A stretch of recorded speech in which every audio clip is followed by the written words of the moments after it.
دوستو، جیسا کہ آپ نے پروگرام کی غرض و غایت تو سن رکھی ہے کہ مختلف عنوانات سے اس بزم کو نسبت ہے، خاص کر ہمارے بھائیوں کی والدہ مرحومہ کے ختم چہلم کے سلسلہ میں ہم سب یہاں جمع ہوئے ہیں۔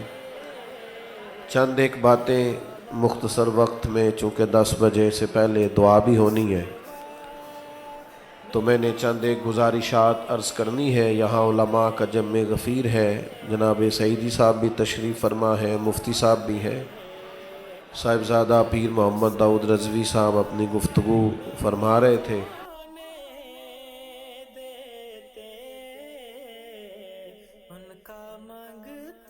یعنی پوسٹر پہ 10 لکھا ہے۔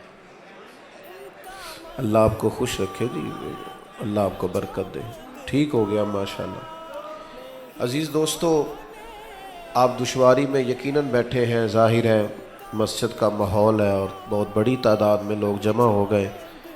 بس آپ اس بات کو تصور میں کریں کہ اگر کوئی دین کے معاملے میں تکلیف آئے تو اجر بڑھ جاتا ہے۔ میں ذاتی طور پہ محسوس کر رہا ہوں کہ بعض لوگ تکلیف میں کھڑے ہیں۔ چلے آئندہ اگر اللہ نے کوئی ایسا موقع بنایا تو کھلی جگہ پہ کہیں بندوبست ہو جائے گا۔ ابھی آپ تھوڑا موقع دیں، آپ کو زیادہ دیر تکلیف نہیں ہوگی، جلدی بات ختم ہو جائے گی۔ موبائل والے بھائی، موبائل تو سب کے پاس ہیں یار، اگر سارے ویڈیو بنانے لگ گئے تو پھر تو یہی کام شروع ہو جائے گا۔ دوستو، انسان کی طبیعت کا یہ تقاضا ہے، اللہ تعالیٰ نے اس کی فطرت اس طرح کی بنائی ہے کہ وہ تھوڑا سا بھی بوجھ اپنی طبیعت پر برداشت نہیں کرتا۔ آپ کی پیشانی پر ذرا سی بھی مٹی لگ جائے نا تو وہ آپ کو دشواری میں مبتلا کرتی ہے۔ آپ کی کوشش ہوتی ہے جلدی سے اسے ہٹا دیا جائے۔ کرتے کا ایک بٹن ٹوٹ جائے نا، باقی سارے سلامت ہوں، تو کسی اور کو پتہ بھی نہ ہو کہ اس کا بٹن ٹوٹا ہے، پر جس کا ٹوٹا ہوتا ہے وہ بڑا پریشان ہوتا ہے کہ یار یہ کسی طریقے سے کپڑے جو ہیں یہ میرے ٹھیک ہوتے تو تبھی میں پرفیکٹ تھا۔ ویسے بھی انسان کی طبیعت اس طرح کی ہوتی ہے کہ 2 دن کے بعد یا 1 دن کے بعد جب آپ غسل کرتے ہیں نا تو اپنی طبیعت کو تھوڑا ہلکا پھلکا محسوس کرتے ہیں۔ حالانکہ منوں کے حساب سے کوئی مٹی نہیں اترتی جسم سے، لیکن انسان صفائی بالکل ستھرائی ہوتی ہے تو طبیعت کو ہلکا پھلکا محسوس کرتا ہے۔ آپ کے پاس ایک اچھی ڈگری ہو ایک اچھے ادارے کی، اور ساتھ آپ کے پاس مالی وسعت بھی ہو، گھر بھی کشادہ ہو اور گنجائش ہو، آپ بہت اچھا کھانا اپنے مہمان کو کھلا سکتے ہیں، لیکن اگر مہمان بن بتائے آ جائے تو تھوڑا اعتراض پیدا ہوتا ہے کہ یار آپ کو بتانا چاہیے تھا آنے سے پہلے۔ کیوں جی؟ آپ کے گھر میں کشادگی ہے، رزق آپ کے ہاں وسیع ہے، تو اتنی زیادہ کیا مجبوری تھی کہ ضرور ہم بتاتے ہی؟ تو دوست تقاضا کرتے ہیں کہ اگر آپ بتا دیتے تو ہم ذرا صفائی کر لیتے، کیونکہ ظاہری طور پر تھوڑی سی بھی جو نجاست ہوتی ہے وہ بندے کو دل پر، طبیعت پر بوجھ بنتی ہے۔ یہ شاعر مزاج لوگ جو ہوتے ہیں نا، کوئی آدمی شعر درست نہ پڑھے، وزن قائم نہ رکھے تو ان پر بوجھ بن جاتا ہے کہ یار اس نے نا وہ یہ چیز جو تھی یہ تھوڑی سی بھی تکلیف کا باعث، آپ کو کہا جائے نا آؤ کہیں جانا ہے تو فوری طور پر لوگ کہتے ہیں مجھے کپڑے بدل لینے دو، اس لیے کہ تھوڑی سی بھی گرد و غبار ظاہر پر انسان برداشت، بس سمجھ لے اچھی طرح کہ یہ جو لوگ کہتے ہیں نا کہ ساری چیزوں کے باوجود میں بور رہتا ہوں، مجھے پتہ نہیں کیا ہے، میرا دل نہیں لگتا۔ حضرت سارا کچھ ہے، وسعت بھی ہے، گنجائش بھی ہے، کام بھی ٹھیک ہے، لیکن بے قراری کس بات کی؟ تو میرے عزیز، انسان کے باطن پر اگر کوئی بوجھ ہو نا، اس کے ضمیر پر کوئی نقطہ ہو، تو جس طرح ظاہر بھی گرد بندے کو پریشان کرتی ہے، باطنی نقطے بھی بندے کو پریشان کرتے ہیں۔ حسد کرنے والا، بغض رکھنے والا، عداوت رکھنے والا، تکبر کرنے والا، اپنے آپ کو کچھ سمجھنے والا، یہ جتنے بھی لوگ ہوتے ہیں یہ بے چین، بے قرار، الجھے ہوئے۔ یعنی تعریف کی عادت اگر کسی کو خدا نہ خواستہ لگ گئی ہے تو جب تک 2-4 بندے اس کو اچھا نہیں کہیں گے نیند نہیں آئے گی بیچارے کو۔ کیونکہ عادت بن گئی ہے اس کی کہ میرا نام ہی نہیں لیا گیا، میں تو ہوتا ہوں کچھ، مجھے بتایا ہی نہیں گیا، سنایا ہی نہیں گیا۔ یہ سیاسی سماجی لوگ محفلوں میں آ جاتے ہیں، عادت ہوتی ہے اسٹیج پہ بیٹھنے کی، وہ بیچارے پھر گردن اونچی کر کر کے دکھاتے ہیں کہ میں آیا ہوں اور آپ نے مجھے آگے ہی نہیں بلایا۔ یہ تکلیف میں ہوتے ہیں لوگ، کوئی قرار میں نہیں ہوتے، ایک عجیب سی بے سکونی، بے قراری۔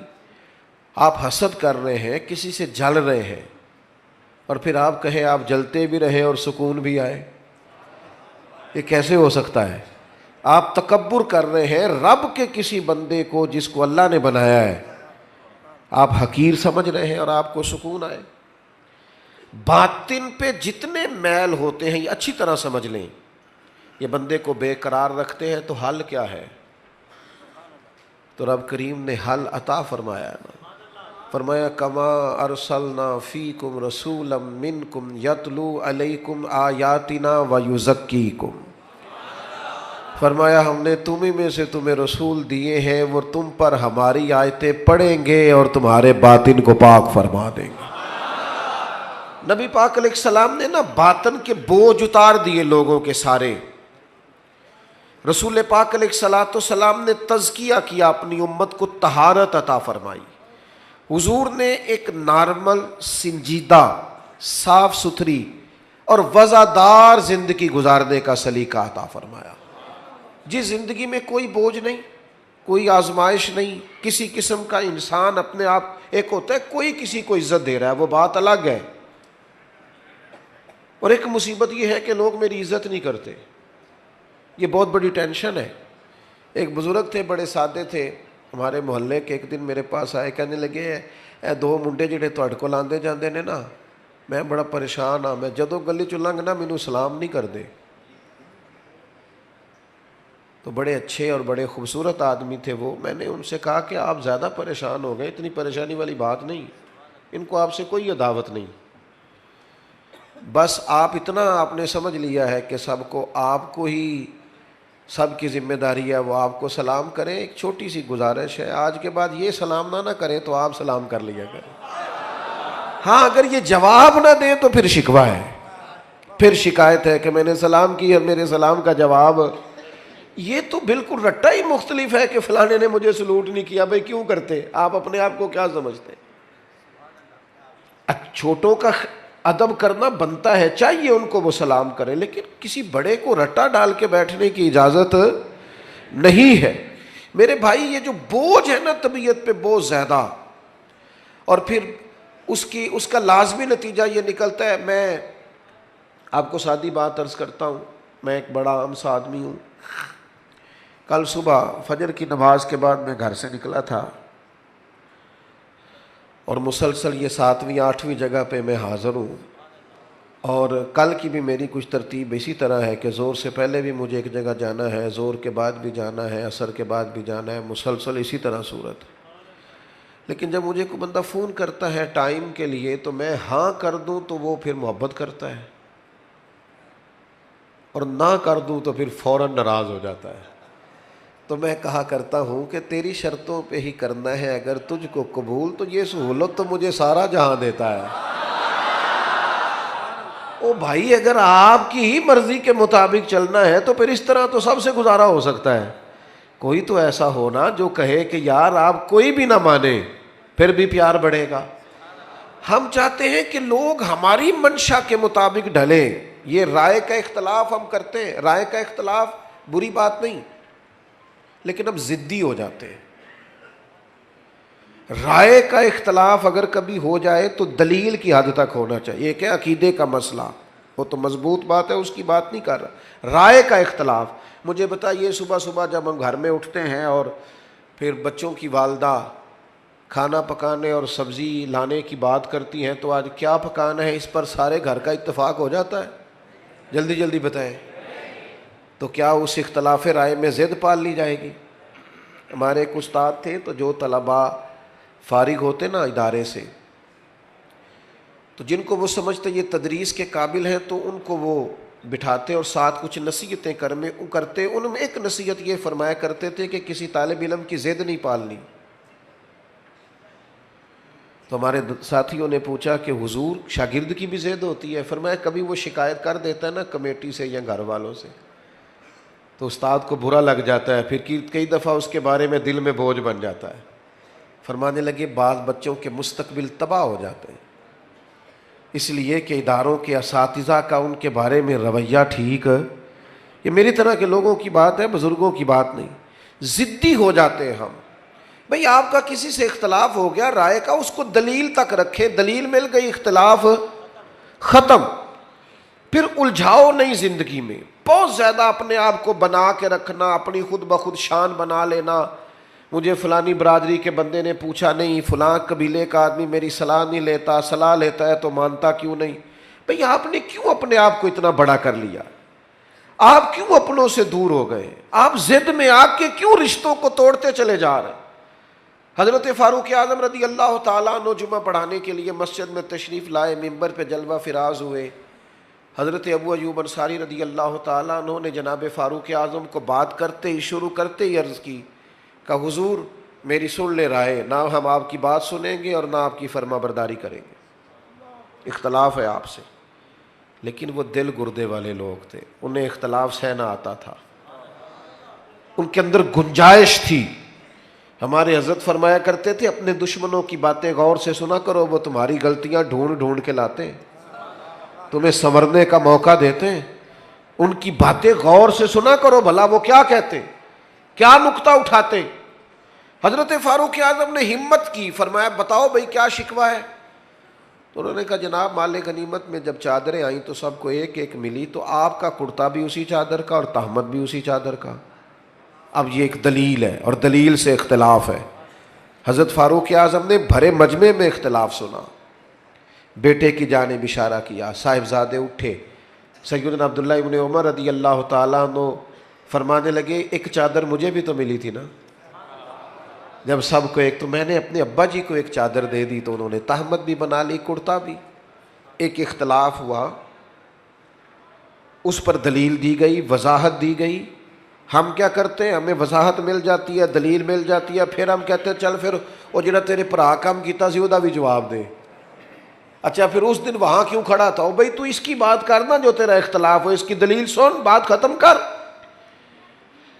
اختلاف ہوا، دلیل کی روشنی میں یہ چادر کہاں سے آئی؟ صاحبزادہ صاحب نے اٹھ کے وضاحت دی، جناب میں نے دی ہے والد کو۔ اب کوئی اور کیا کلام کرتا، یہ حوصلہ پیدا کرو جینے کا زندگی میں، کٹ نہ جاؤ اپنوں سے، ہر شخص کا شکوہ نہ کرتے پھرو میرے بھائیوں۔ حضرت سیدنا ابو ایوب انصاری پھر اٹھ کے کھڑے ہوئے اور اب پھر سے جملوں کو مرتب کیا، کہہ لیں گے عمر آپ پر میری ماں بھی قربان ہو، میرا باپ بھی قربان ہو۔ اب آپ بات کریں، ہم بات بھی سنیں گے اور آپ کی فرما برداری بھی کریں گے۔ کیوں کہ دلیل کی حد تک اختلاف تھا۔ ہمارے سینوں میں بلا وجہ کے بوجھ ہیں یار، ہمارے مفت کے جھگڑے ہیں، ہماری بدگمانیاں اتنی زیادہ ہو گئی ہے کہ کچھ لوگوں کے پاس بیٹھے تو لگتا ہے کوئی بندہ اچھا رہا ہی نہیں یار، زمانے میں کوئی خیر ہی نہیں رہی۔ وہ مخلوق جس کے بارے میں رب کہتا ہے لَقَدْ خَلَقْنَا الْإِنسَانَ فِي أَحْسَنِ تَقْوِيمٍ، اور وہ امت جس کے بارے میں رب فرماتا ہے كُنْتُمْ خَيْرَ أُمَّةٍ، اتنے بڑے اعزاز والے لوگوں کے شکوے اور پھر صحیح العقیدہ لوگوں کے شکوے۔ وہ میرے بھائی تھوڑا سا تو گنجائش پیدا کریں، دو ہی بندے ٹھیک ہیں، ایک میں ٹھیک ہوں، ایک جو ہاتھ باندھ کے میری ہاں میں ہاں ملاتا ہے وہ ٹھیک ہے، اور تیسرا بھی ٹھیک ہوتا ہے۔ بھائی تھوڑی تیسری کی بھی سنیں، اپنی طبیعت سے بوجھ اتاریں، اپنے گمان کو اچھا کریں۔ آپ کو پتہ ہے ڈپریشن اور ٹینشن سب سے زیادہ کب ہوتی ہے؟ اور یہ مرض غریبوں کا نہیں امیروں کا ہے زیادہ تر، اور پاکستان میں بڑھتا جا رہا ہے۔ اپنا ہی بوجھ معاذ اللہ لوگ اٹھا نہیں پاتے اور خودکشی کرتے ہیں۔ یہ جان تیری نہیں ہے، یہ اللہ کی امانت ہے۔ یہ تو اپنی مرضی سے نہ دنیا میں آیا ہے نہ اپنی مرضی سے جا سکتا ہے۔ اپنی مرضی سے مرے گا تو خودکشی حرام ہے، اور اگر ان کی مرضی سے جائے گا تو شہادت ہے، پھر درجات کی بلندی ہے۔ ہم کمزور پڑتے جا رہے، کیوں زیادہ ہوتی ہے ڈپریشن ٹینشن؟ آپ کو عرض کروں، ہم بدگمانیاں بڑی پھیلاتے ہیں، ہمیں لوگ اچھے نہیں لگتے، ہماری رائے مثبت نہیں رہتی، ہمیں اپنی مرضی کے حساب سے لوگوں کو ترتیب دینا ہے، اپنی آنکھ سے لوگوں کو دیکھنا ہے، اپنا زاویہ نگاہ ہے، اپنے دائروں میں بند ہے۔ او بھائی ہم دیکھو نا، میاں بیوی اگر گھر کے اندر میاں بیوی کا اتفاق نہ ہو تو گھر میں ساری سہولیات بھی ہو تو گزارا کرنا مشکل ہے۔ لیکن یہ بدگمانیاں کون پیدا کرتا ہے؟ اپنے قریبی لوگ پیدا کرتے ہیں۔ ویکھو منڈا تھکے آیا، پانی نہیں سو دیتا انہوں، بھائی اتنی سی بات ہے، آپ نے ہلکی سی بات ہی کی تھی، بالکل کوئی سخت بات نہیں، لیکن وہ خامد تو سوچنے لگ جاتا ہے واقعی بات تو ٹھیک ہے، اس نے تو پانی نہیں پوچھا۔ آپ چلے گئے اپنے کمرے میں، آپ کا وہ ساری رات انہوں نے لڑ کے جھگڑا کر کے گزار دی، اور میاں بیوی کے جھگڑے کا سب سے زیادہ نقصان ان کی اولاد کو اٹھانا پڑتا ہے۔ میں نے تڑپتے بچے دیکھے ہیں کہ ابا لڑتا ہے، روتی بیٹیاں دیکھی ہیں کہ جوان بچیوں کے ہوتے ہوئے بھی باپ اپنی بیوی کے منہ پہ تھپڑ مارتا ہے۔ کیوں ہوتا ہے؟ بدگمانیوں کو عروج ہے، غلط فہمیاں پال کے جما لیتے ہیں۔ اچھا گمان، اچھی سوچ، اور وہ آپ کے تزکیہ نفس کی سوچ کو مضبوط کرے گی۔ مسلم شریف میں لفظ ہے، حضور نے فرمایا اچھا سوچا کرو، اچھا سوچنا بھی عبادت ہے۔ تم گمان اچھا رکھو، اچھا گمان۔ آپ دیکھیں نبی پاک علیہ السلام کا طریقہ کیا ہے سوچنے کا۔ 10 دن نبی پاک نے طائف میں قیام کیا، یہاں 2 منٹ کوئی شخص کسی سے ذرا ٹکرائے تو پھر اس کا لہجہ دیکھیں، آپ دیکھنے والا ہوگا۔ 10 دن حضور نے قیام کیا ہے اور ان کو تبلیغ کی ہے، اور جواب میں پتھر کھائے۔ اور جب کریم واپس آئے ہیں، ہمارے ہاں بھی لوگ معاف کرتے ہیں، پر معاف وہ کرتا ہے جس میں بدلہ لینے کی طاقت نہیں ہوتی۔ وہ کہتا میں نے اللہ پہ چھوڑ دیا، اور جس کے پاس طاقت ہوتی ہے وہ پھر اینٹ کا جواب پتھر سے دیتا ہے۔ جب واپس آئے، 7 غلام نے عرض کی یا رسول اللہ انہوں نے تو حد کر دی۔ عرب کی جو روایتی مہمان نوازی تھی وہ بھی نہیں کی، جو مزاج تھا اخلاقیات کا وہ بھی بھول گئے۔ دین قبول کرنا، کرے دعا یہ تباہ ہو جائے۔ یہ میں تقریر کر رہا ہوں، آپ سن رہے ہیں، لیکن ایک ہمت کرو نا، اپنی ذاتی دشمن کے لیے ایک دعا کر کے تو دیکھو بھلا، ایک ہمت کرے نا۔ یہ کئی دفعہ سنا ہے نا حضور دشمنوں کی ہدایت کی دعا کرتے، تو ایک ہمت کرے نا کسی ایک ذاتی دشمن کے لیے جو ذات کا دشمن ہے، نظریے کا نہیں، اس کے لیے کر کے دیکھو نا ایک دعا بھلا، یہ ہمت کرو۔ یہ بھی تو حضور کا طریقہ ہے نا۔ لیکن مجھے بڑے افسوس سے کہنا پڑتا ہے، ہم نے سنتیں بھی 4-5 موٹی موٹی یاد کی ہیں۔ داڑھی عظیم سنت ہے، پگڑی عظیم سنت ہے، مسواک عظیم سنت ہے، لیکن میرے بھائی سچ بولنا بھی تو سنت ہے نا، دل صاف رکھنا بھی تو سنت ہے نا، غیروں کے لیے دعا مانگنا بھی تو سنت ہے نا، کسی کے حق میں نرم رہنا بھی تو حضور کی سنت ہے نا، خیر خائی بھی تو نبی پاک کی سنت ہے۔ ان پر توجہ کب ہوگی؟ آپ غور کریں، عرض کی یا رسول اللہ دعا کرے تباہ ہو جائے، تو حضور نے ہاتھ اٹھائے، کہا اے اللہ انہیں ہدایت دے دے، انہیں پتہ ہی نہیں یہ کیا کر رہے ہیں۔ اس طرح بندہ بچوں کے بارے میں ذہن نہیں بناتا کہ ابھی بچہ اسے پتہ ہی نہیں، اللہ ہدایت دے دے۔ تو غلام نے عرض کی حضور ایک بندے نے بھی بات نہیں مانی اور آپ دعائیں مانگ رہے ہیں، تو یہ میرے محبوب کا گمان ہے، یہ حضور کی سوچ ہے، یہ نبی پاک نے مثبت رویوں کو فروغ دیا ہے سوسائٹی میں۔ کریم فرمانے لگے یہ نہیں نہ مانتے تو میں پھر بھی ان کی ہلاکت کی دعا نہیں کروں گا، اس لیے کہ اگر یہ نہیں مانتے تو مجھے امید ہے ان کی آنے والی نسلیں مان جائیں گی۔ ان کی نسلوں کے بارے میں خوشگمانی، ان کی نسلوں کے بارے میں۔ ہم نے تو اپنے بچے مایوس کر دیے، اور تیرا کچھ نہیں ہو سکتا، تیرے ورگے بندے نہیں کامیاب ہو سکتے۔ کس کو کہہ رہے ہو؟ اپنے بیٹے کو، اپنے شاگرد کو، اپنے عقیدت مند کو، اپنوں کو کہہ رہے ہو۔ وہ میرے پاس ایک بزرگ اپنے بچے کو دم کرانے لائے تو انہوں نے اتنی لمبی لسٹ شکایتوں کی کھول دی، کہنے لگے جی 4 بچے ہیں، یہ ضدی بھی بڑا ہے، نکما بھی بڑا ہے، نلائق بھی بڑا ہے، بات بھی کوئی نہیں سنتا، سارے گھر میں رٹا ہی اس کا ہے۔ تو میں نے بڑے ادب سے انہیں عرض کیا کہ آج کے بعد آپ نے اس کے سامنے نہیں کہنا، آپ اسے پکا کر رہے ہیں بیچارے کو، یہ کٹ جائے گا اپنی فیملی سے، کبھی ایسا کام نہ کریں آپ اپنے بچوں کی تربیت کریں تو غیر محسوس طریقے سے، اگر آپ کو اس میں کوئی کوتاہی نظر آئے تو اس طرح کر کے اس کی تربیت کریں کہ اسے محسوس ہی نہ ہو مجھے ٹرین کیا جا رہا. لیکن ہم کیا کر رہے ہیں؟ دیکھیں نا، حضور علیہ الصلوۃ والسلام ہماری جانوں کے مالک ہیں. محبوب کسی کا نام لے کے